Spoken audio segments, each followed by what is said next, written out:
Magandang umaga, magandang hapon at magandang gabi mga kaibigan, mga kamanis at mga kadadis ko. Ayan, mag-aayos po tayo ng ating halaman kasi yung ating sitaw po ay naghahanap na ng kanyang paggagapangan. Ayan, kasi mahahaba na po yung kanilang pinakadulo kaya kailangan po ay ayos natin sila dito sa ating ginawang pakabagan po ng ating halaman. Ayan.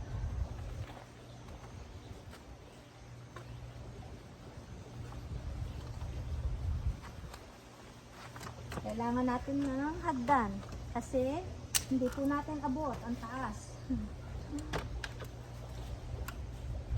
Puso.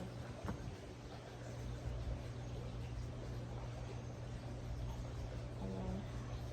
Anuhin po lang natin siya dito.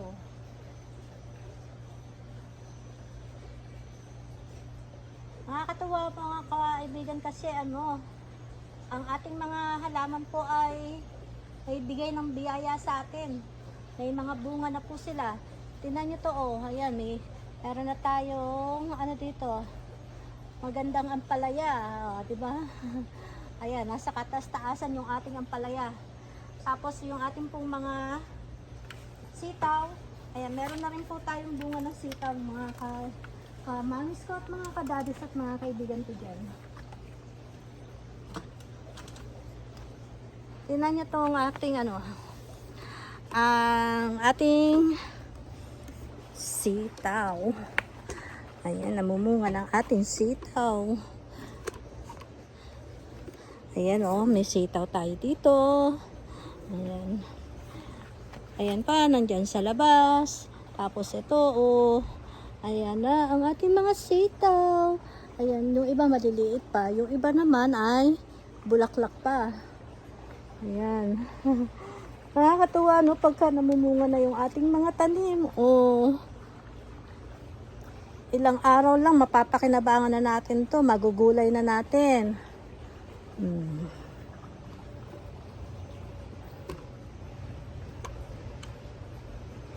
Ayan pa ang sitaw natin.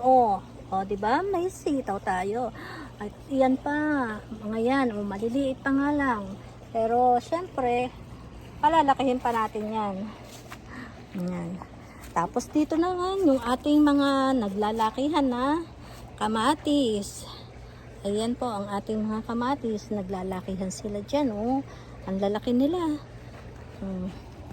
Ayan pa. Diba? Ang gaganda ng ating mga kamatis. Diba? Ayan. Saan pa? Hindi na kayo bibili ng kamatis.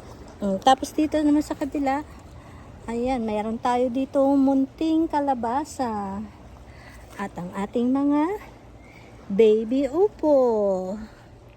Ayan, ang ating mga upo. Ayan, meron na po tayong medyo malaki-laki na. Ay, diba? Ayan naglawit yung mga bunga nila.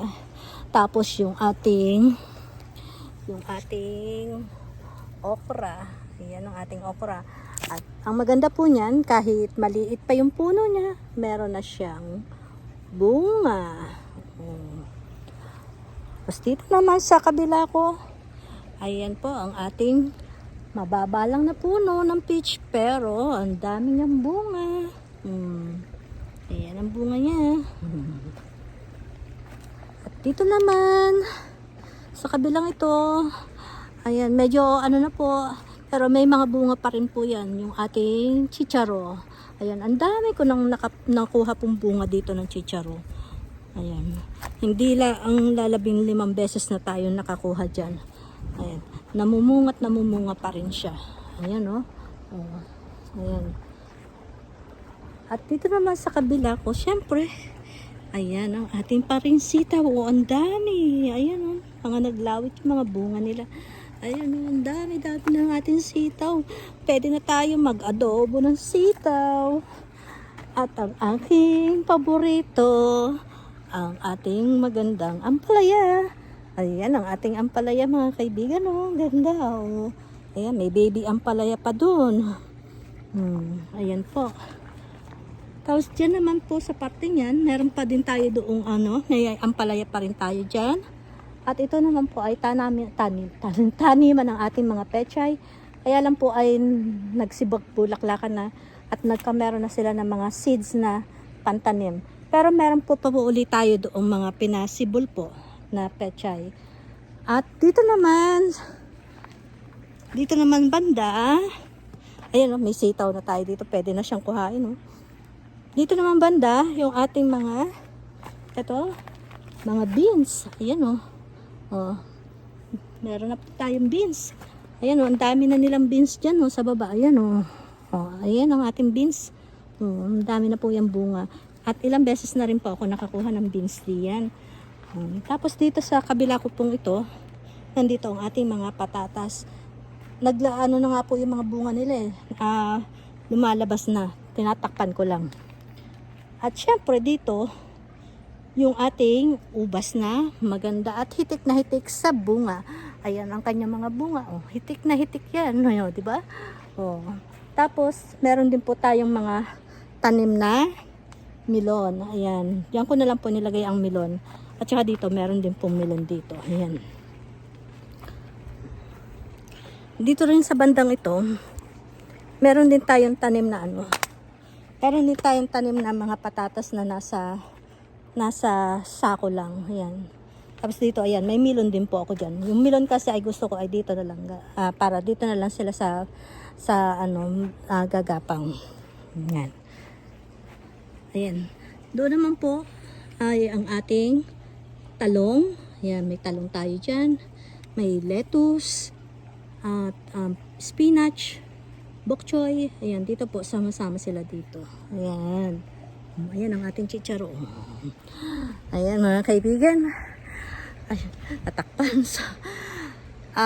Sana po ay nagustuhan nyo ang aking taniman.